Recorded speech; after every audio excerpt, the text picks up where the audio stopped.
All right, now let's continue. I'm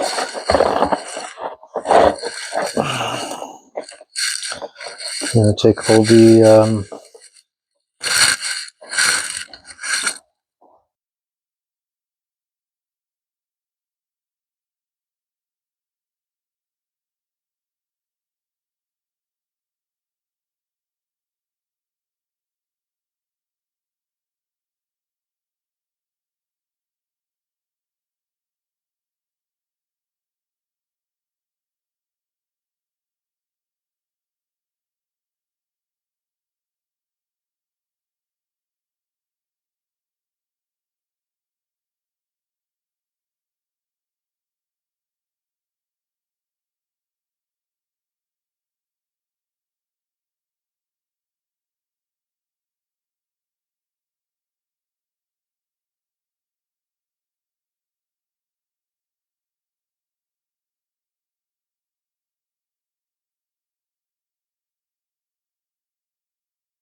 just the bearings.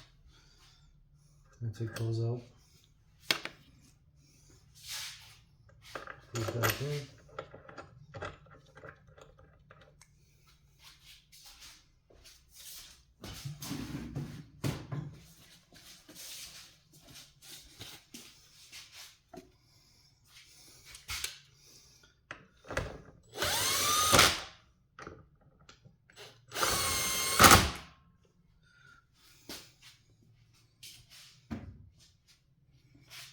Once again, I'm going to torque them. I'll torque them right now while I'm here.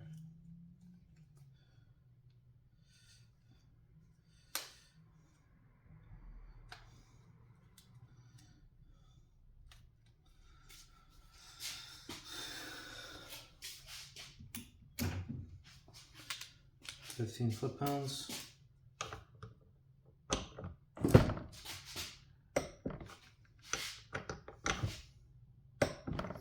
And then 85 degrees.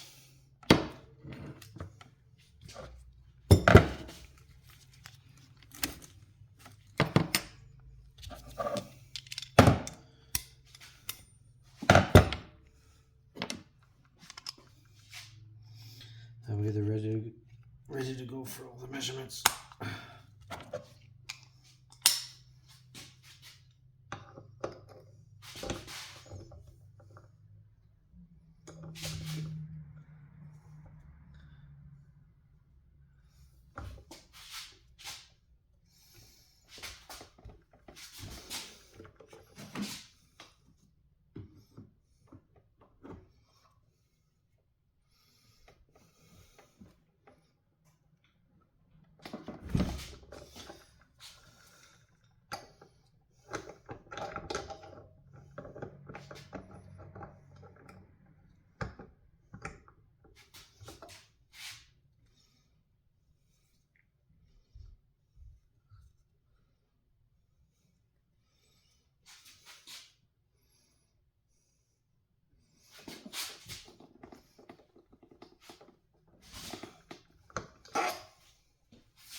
This is number 6.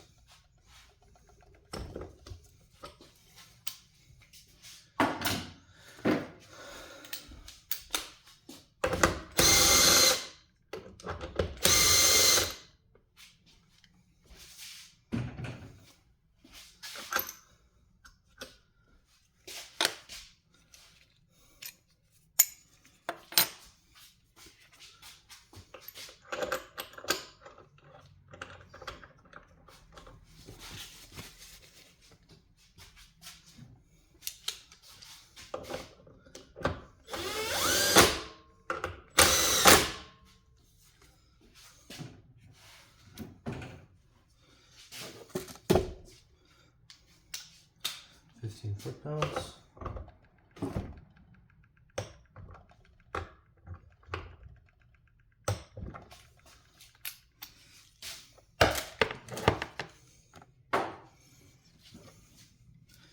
85 degrees.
Number 6.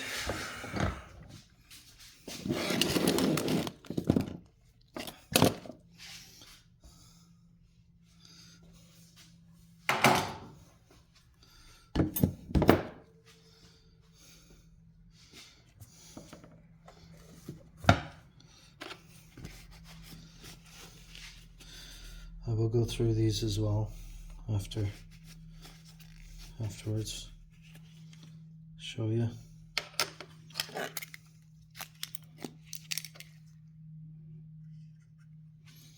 That way you guys can see them.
£15.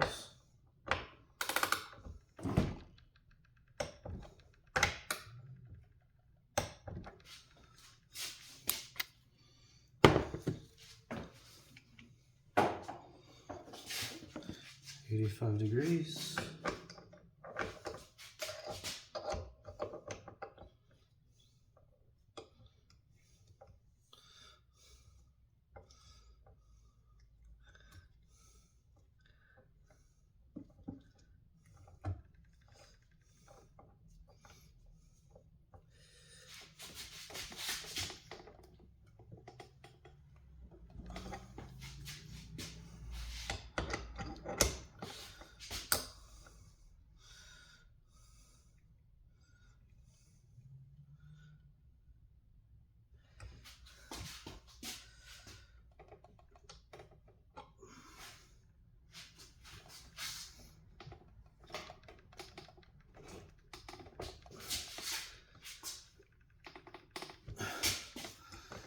85 degrees. Is that working?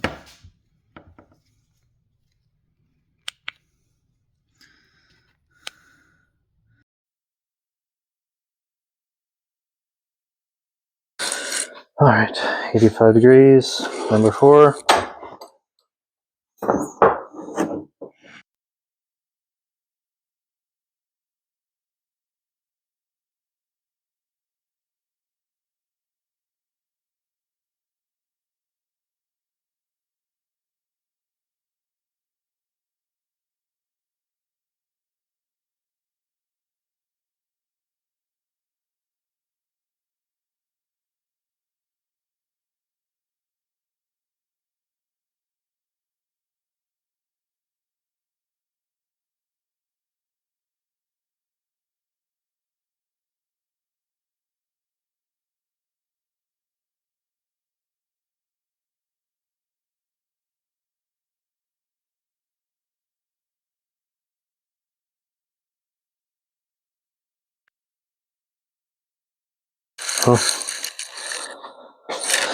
I don't know if my microphone's working. It's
I don't think my microphone is working, so I just switched it off. So, anyways, I just snugged this up, and then I'll torque it again. 15 foot-pounds. This is cylinder number 2.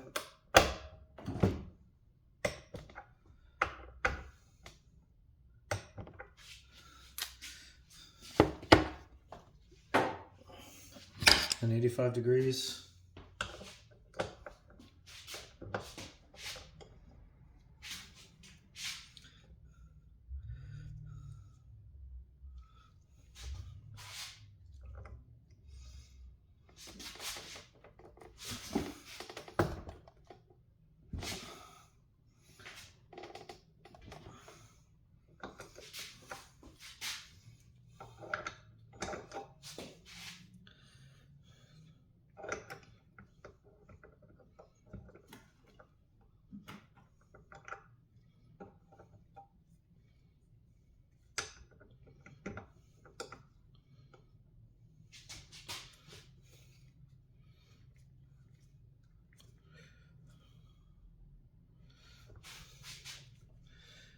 $85 degrees again. I will go make sure.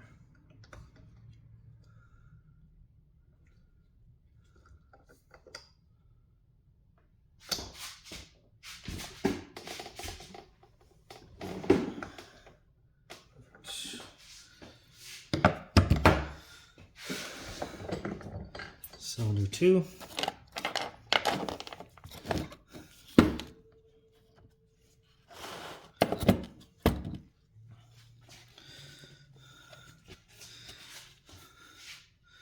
Sorry, I'm kind of doing this video right now. I'm not feeling the best right now as the flu's going around. So,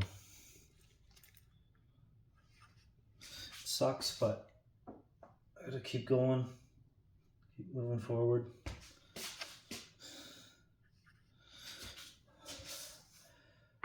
I've been meaning to get all this stuff done for quite a while. I was waiting for, like I say, I was waiting for some of these measurement tools.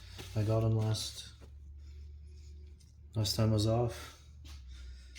And now I got them again, obviously. Some time to check these things, so I'm going to.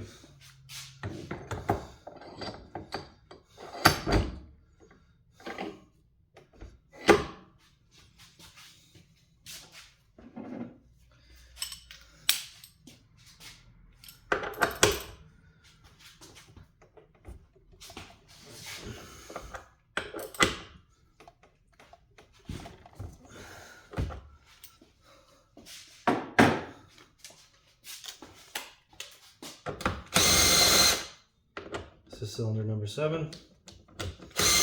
Believe it or not, cylinder number 7, I had issues years ago. I don't know if the shop did do anything in regards to the pistons or piston rings or anything. I don't really know. They never mentioned it to me. They never charged me for it. They did the cylinder head. That was about it. It is the original cylinder head still. However, they did get a rebuilt. So cylinder heads that came on it are the I believe it's the 243s, if I remember correctly. 243 cylinder heads. So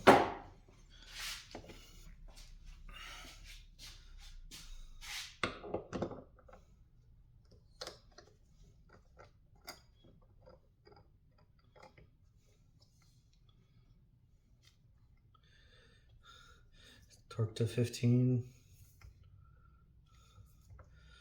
and then now it's 85 degrees.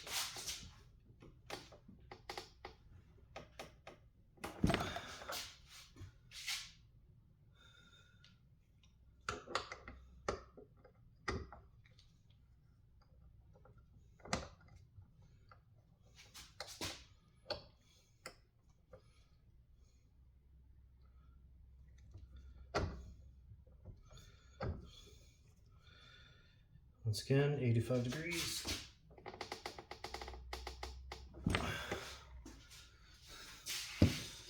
Cylinder number 7.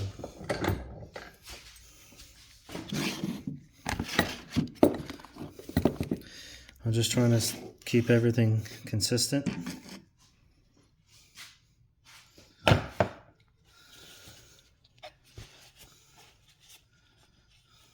show you the bearings afterwards.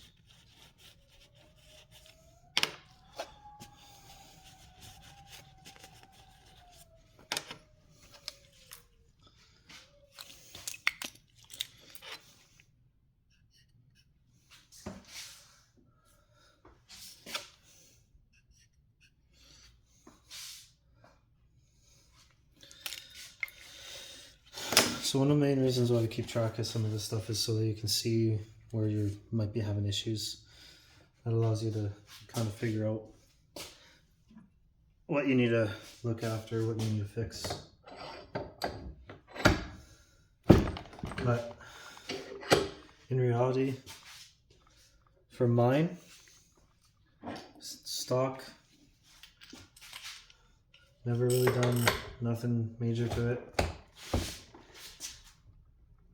And it's withheld for a very long time. And it works. So everything's with just normal wear and tear.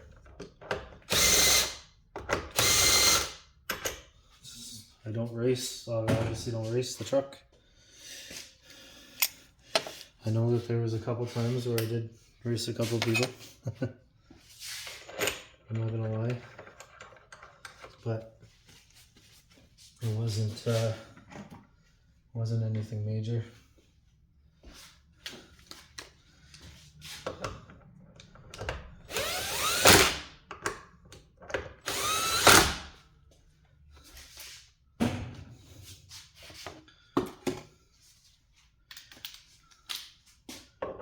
16 foot-pounds.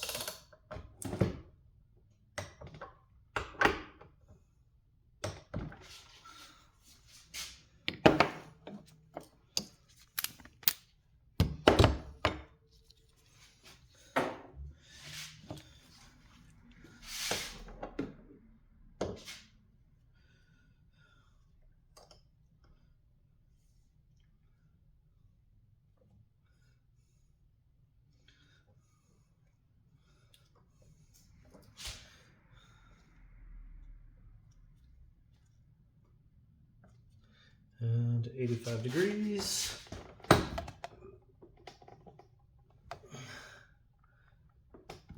There.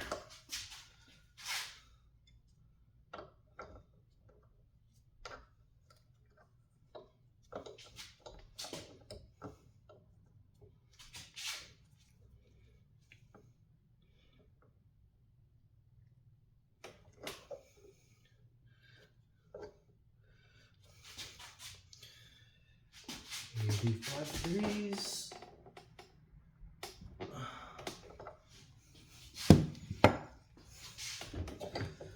Cylinder number 5.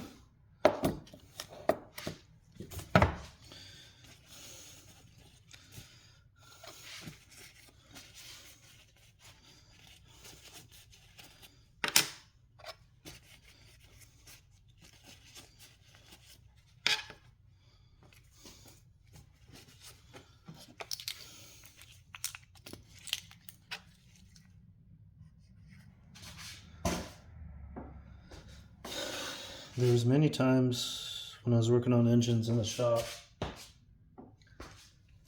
where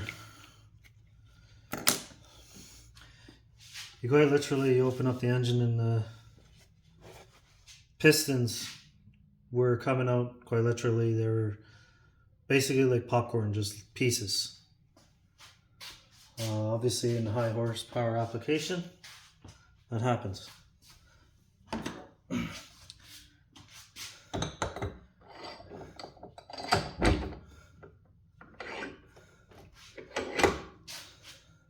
Now, the tuning and all that kind of stuff has got a lot better over the years. So it all depends on how you tune it, which allows you to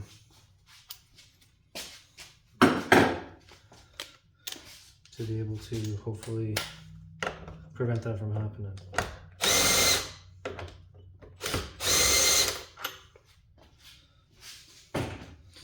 It obviously costs a lot of money to go racing. For parts, you never know if anything's going to fail, break, whatever it may be. It happens.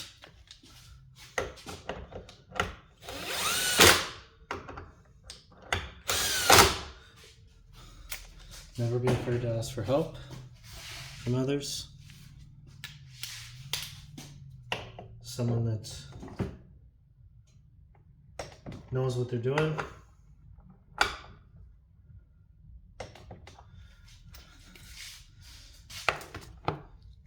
Because they might save you a lot of time and money.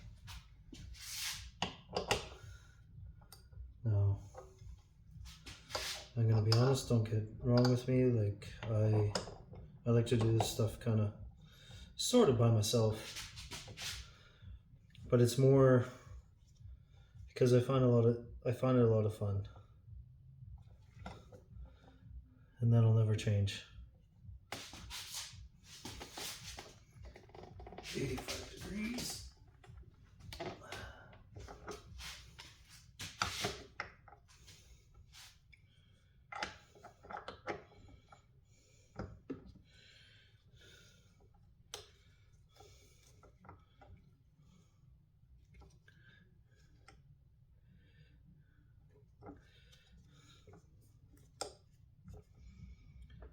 85 degrees.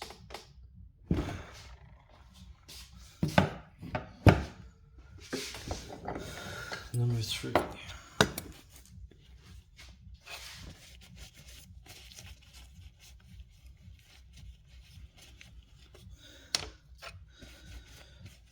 All I'm doing is just cleaning the old oil off of here so I can write with the paint marker.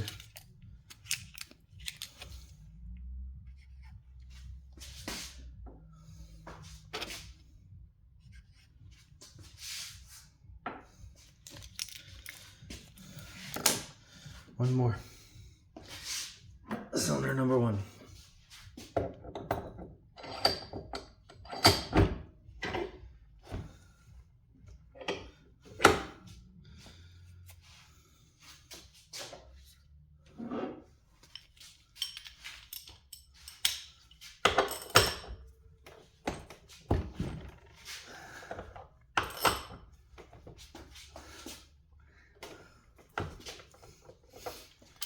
Now the same process is gonna happen too when I go to do the engine for the car, but I'm not doing the engine until it's closer to being done. There's too much other work that needs to be done on the car first before I can even consider and look at doing the engine. Because realistically, if I were to build the engine for the car, the engine would be sitting for a couple of years. It's not necessary.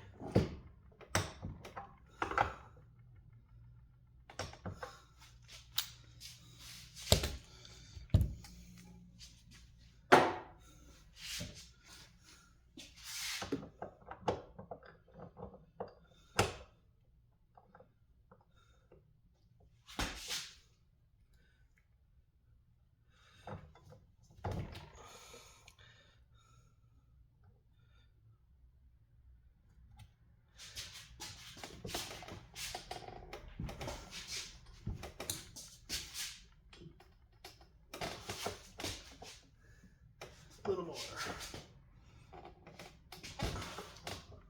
There we go.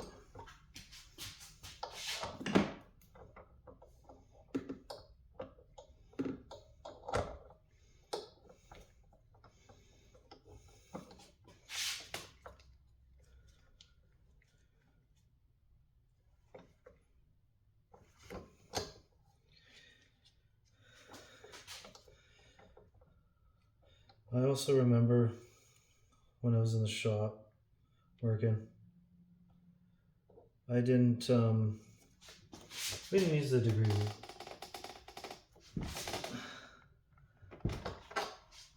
We used just the torque wrench.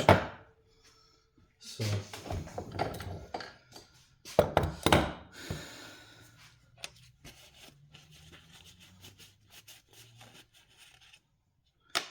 but I can tell, obviously, by feeling it, that how it kind of works.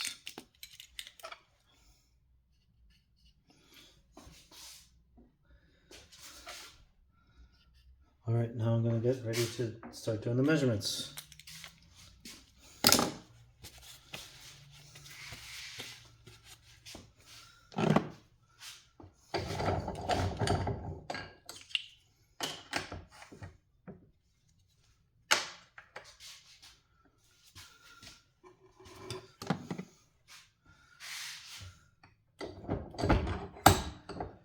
So if you remember from the last video, I'm just going to put a couple of these away out of the way.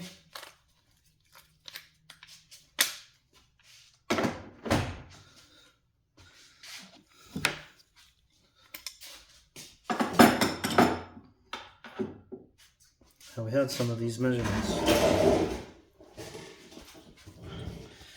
So with the bearings in them, we were sitting at, I'll use cylinder number 1 for example. So I was sitting at 2.16. Sorry, 2.10. My apologies. 100. So we're going to have, realistically, we're going to have a little bit more because we obviously took the bearings out.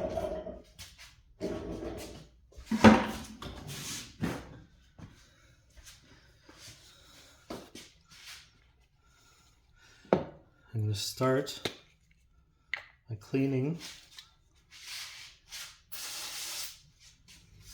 these. That way they're nice and clean. Try and get as accurate of measurement as I can.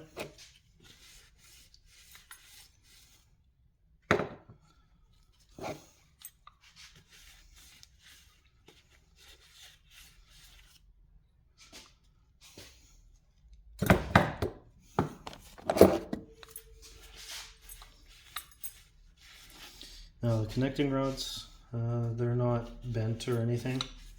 I checked those before. I don't think I went through showing that before, but I don't think I videoed it. But I did do that. I did check to make sure. However, I also don't plan on reusing these. But I want to see for a baseline, because it'll just, like I say, it'll help me find out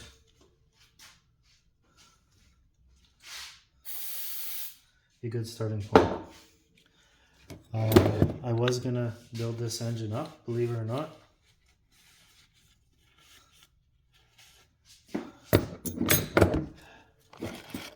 However, I'm not gonna be building this engine up to more horsepower. It's gonna be going back stock for the time being, because I need to use the truck. So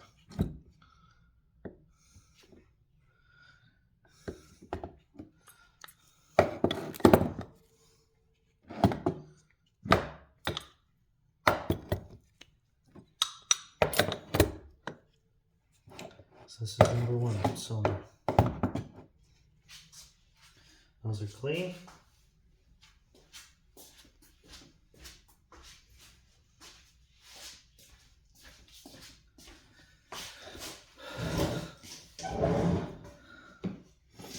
Okay, so this particular one that I have here goes from, it can go up to 2 1/8 of an inch, but it's too much of a gap, so I gotta bump it up to another bigger size and use that one, which will be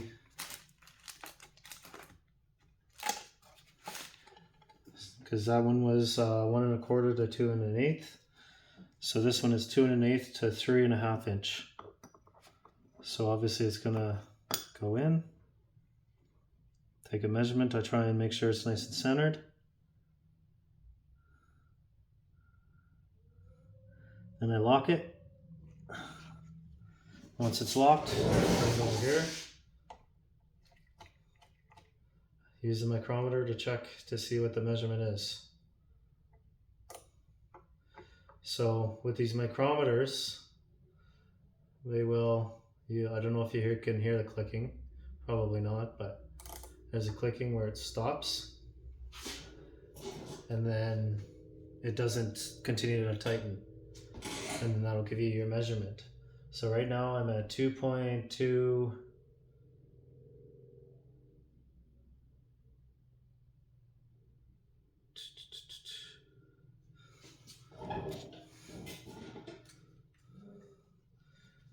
2.2251. So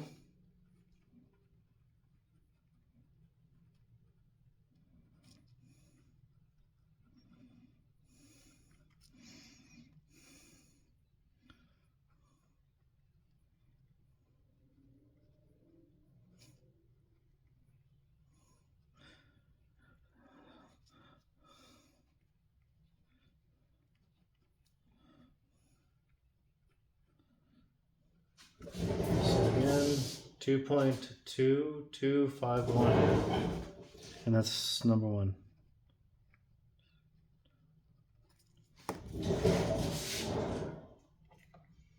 Loosen it off.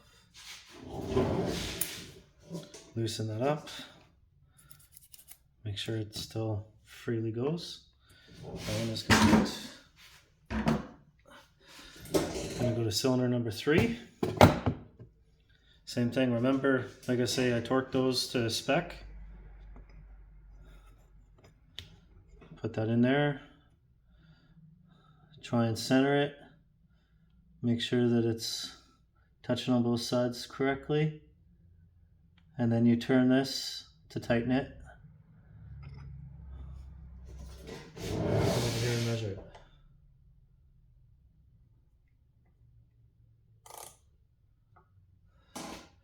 Same thing. Once again, this is the same measurement as cylinder number 1. So we got 2.2251.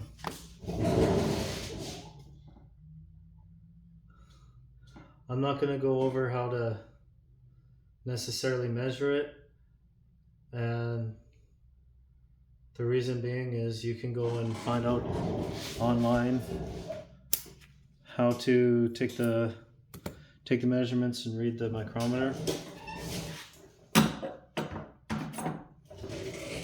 as well as when it comes to using these measuring tools. There's lots of videos on them.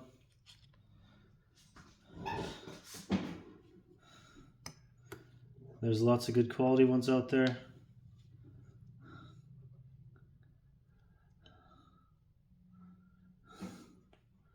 Now I'm trying to keep this centered, like I said.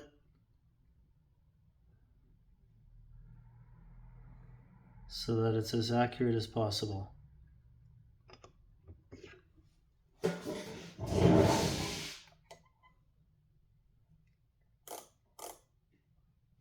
Same measurement, which is to be expected, 2.2251.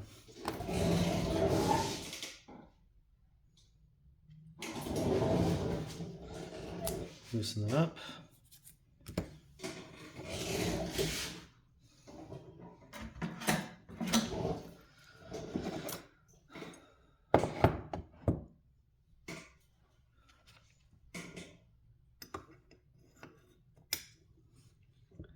So I don't know if you can see when it goes in, it kind of goes like this. So I try and make sure that it's centered in there. That way it's not like one's all the way in and then just a little bit on the outside. No, I want to try and make it take as accurate a measurement as I can.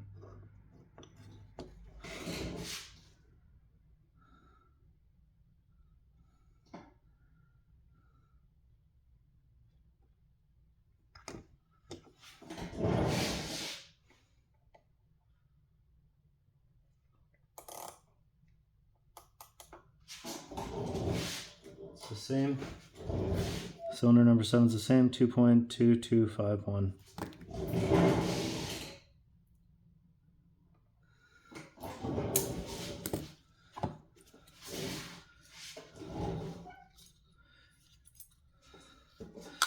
Now you're going to see some wear on the pistons. So that's normal, and the reason why is because when you think about it, when the piston's going up and down against the cylinder in the vertical position, it's going to have the most wear. Usually, just like gravity, it's going to be on the bottom side. And if you notice where the hole is, a little dot here, that's towards the front. So that's where you're going to actually see this side, which has more wear, because it's which one? That's number 7. So that's going to be like sitting like this inside the cylinder. It's going to be going up and down. So that's to be expected. You're going to see a little bit more wear on that side.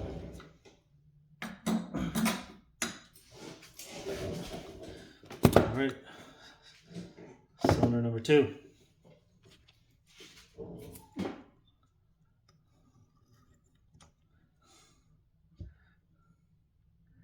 I'm going into the center of the connecting rod.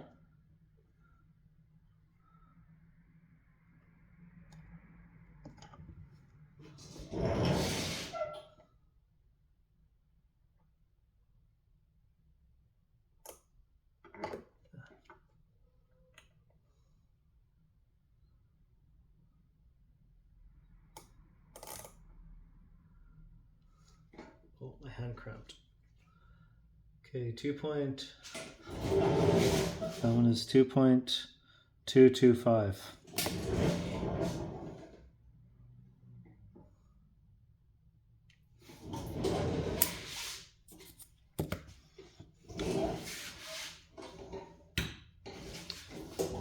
Cylinder number 4.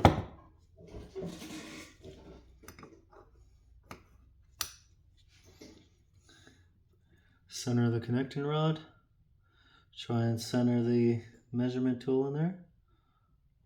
Make sure that I got contact, appropriate contact, tighten it up. A little bit more. There we go. Tighten it up. Come over here and measure. Take your time, you don't need to rush. All right.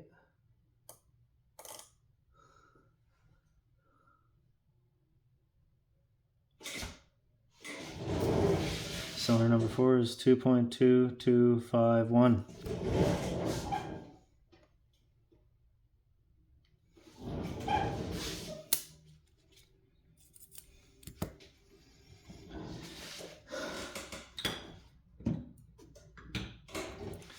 All right, let's take a look at number 6, cylinder number 6. The other thing that I like to do when it comes to consistency is you see one is a little bit thicker than the other.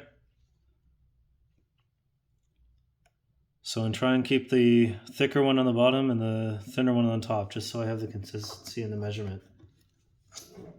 I know it probably, like, realistically it doesn't really matter.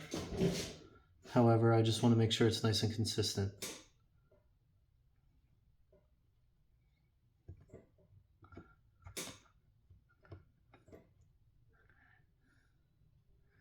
I'm trying to go perfectly center,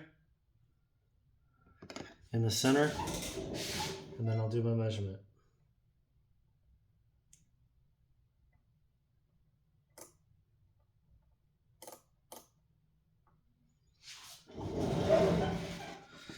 .2251.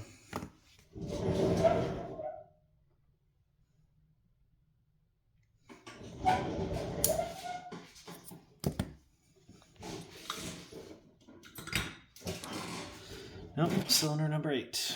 Right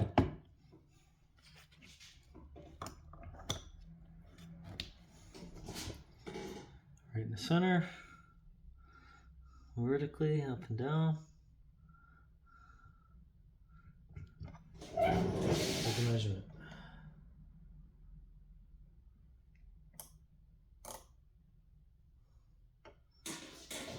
Same thing. 2.2251.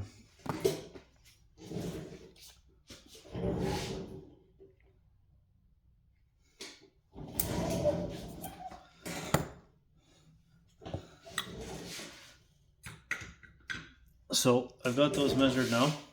I'm going to show you guys a little bit. So these are the bearings. That's the connecting rod bearings.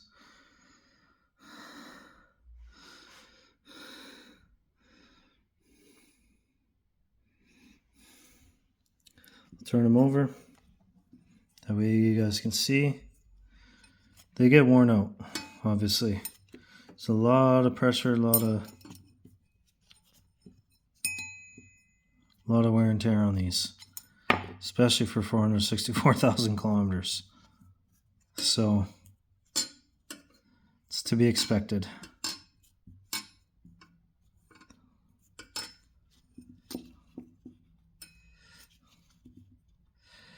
Just over time, this is going to happen.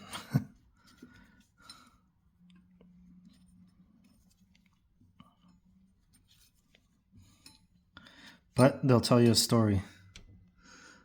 Tell you what's healthy and what's not.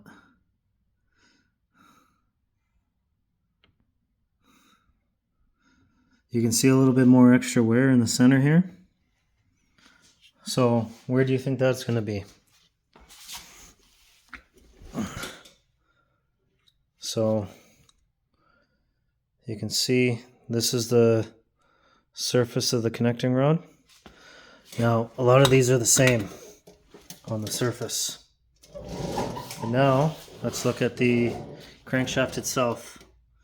So,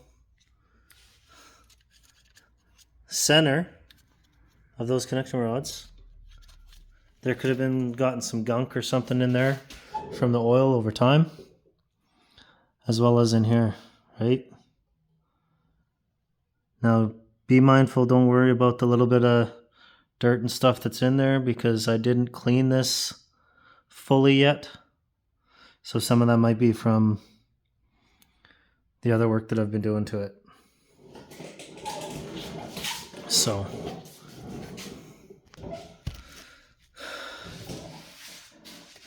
either way, I have some measurements. I got something to go off of. I can kind of start making a good plan now as to, with these measurements, as to what I can do, what parts I need, what size, if I want to continue to use these connecting rods, if I don't want to use the connecting rods. It's up to myself.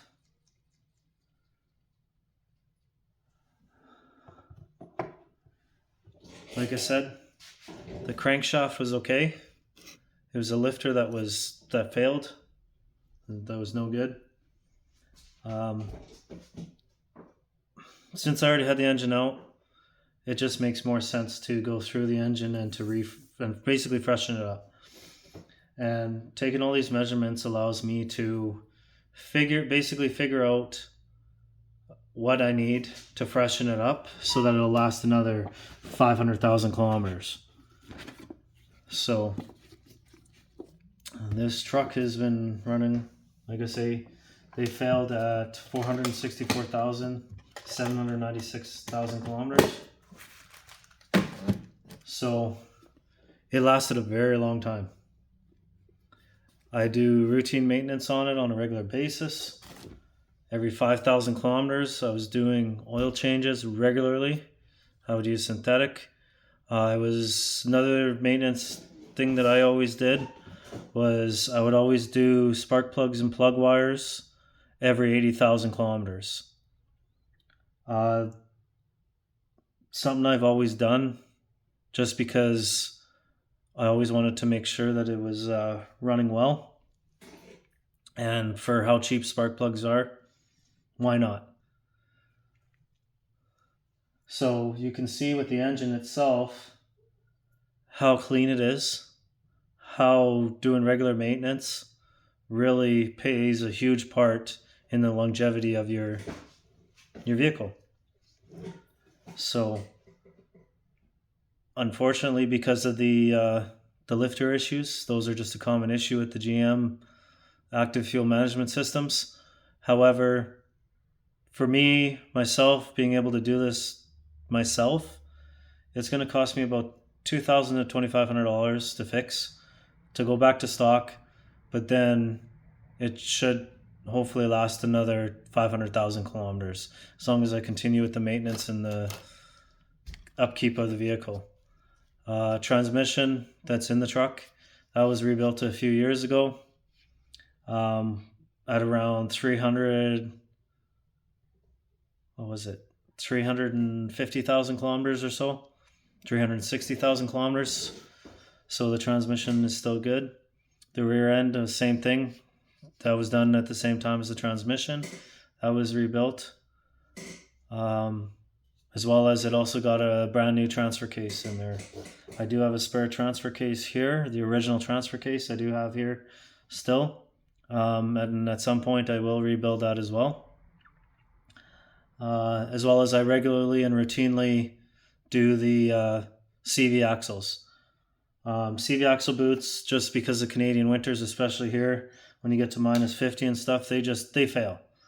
But because I got multiple CV axles, I just replace the boots and I clean it all out, put new grease in them and rebuild them. That way when I see a CV axle boot that's basically failed, I can quickly just change out the CV axle, put the rebuilt one back in, and I can keep going. It only takes me about half an hour or so to replace a CV axle. Same thing too. Another thing that a lot of people don't do, and so when it comes to maintenance, and this is one that for some reason people don't do, is rear differentials and front differentials, even transfer case, changing out the oil. A lot of guys don't change out the oil on any of that, thinking that it's good for life of the vehicle, and in reality, it's not. It breaks down over time, especially with the cold and heat and everything that goes on. It'll break down over time, and that's another one that I usually try and do every 80,000 kilometers. I'll replace and clean out the rear differential, front differential, and transfer case. I will replace all the fluids in there. That way it's fresh. As well as even the transmission fluid. I do the transmission fluid as well. Because once again, if over time it breaks down. So now I don't know, like when it came to my transmission itself, when I had to rebuild it.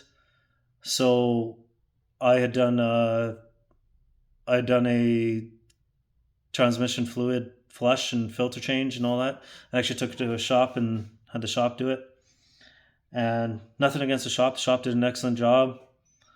And it lasted another, I believe, 80,000 kilometers before the transmission started slipping.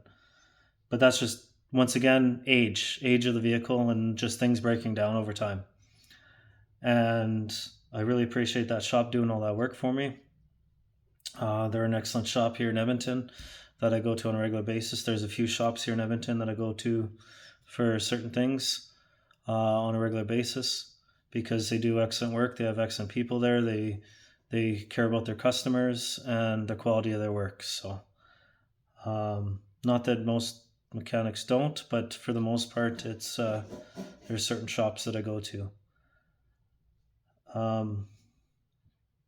It's a lot of fun. I do this for fun mostly because it's something I really enjoy. It's something like I like figuring things out and figuring out how to do it, and I'll just keep on going while still being able to go to work, take care of my family, and have fun on the side as well. This is what I find fun. To me, is being in the garage, being able to do this kind of stuff, and it's, like I say, it's what I enjoy the most.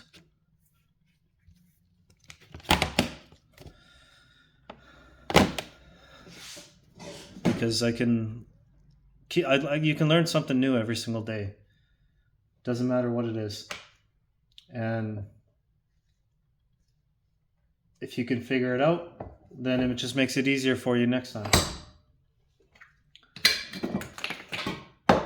So, appreciate everyone who's watching, who's subscribed.